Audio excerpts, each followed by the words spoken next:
တမ်းပြီဆိုစပါးကင်းများမဲဆိုအိမ်ပြန်ချိန်ဆိုစနီးကြောလေးကကြိုနေညိုညိုလာနဲ့ဆွေးများမလို့ကျုပ်တို့ရဲ့ရွာလေးကချင်ပြီဆိုချိန်တမ်းပြီဆိုစပါးကင်းများမဲဆိုအိမ်ပြန်ချိန်ဆိုစနီးကြောလေးကကြို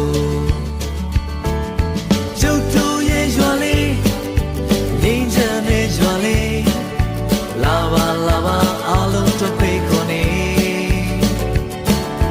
ကျုပ်တို့ရဲ့ရွာလေးဟိုဝေးကစိတ်လည်းတဲ့ရွာလေးလာပါလာပါအားလုံးတို့ဖိတ်ခေါ်နေ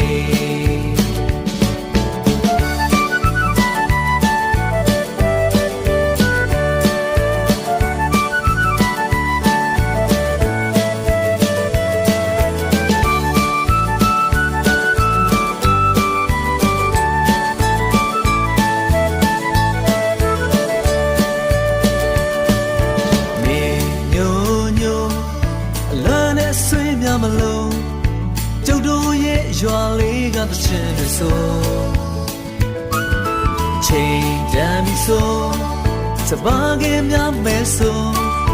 အိမ်ပြန်ချိန်ဆိုသနီးကြောလေးကကြိုကျုပ်တို့ရဲ့ရွာလေး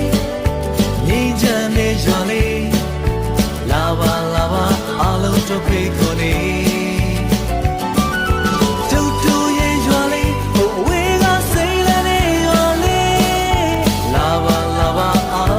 ဖိတ်ခေါ်နေ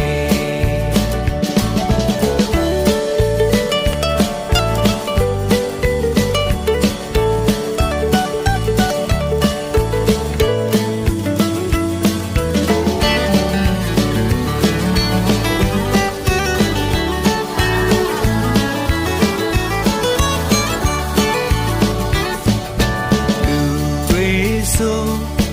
တော့ကကင်းဝေးလို့ရွာလေးရဲ့ညနေညိုဘယ်သူမဆိုငင်းချရဲ့တချင်ဆိုဒီရွာမလေးလူအခွင့်အရေးကပို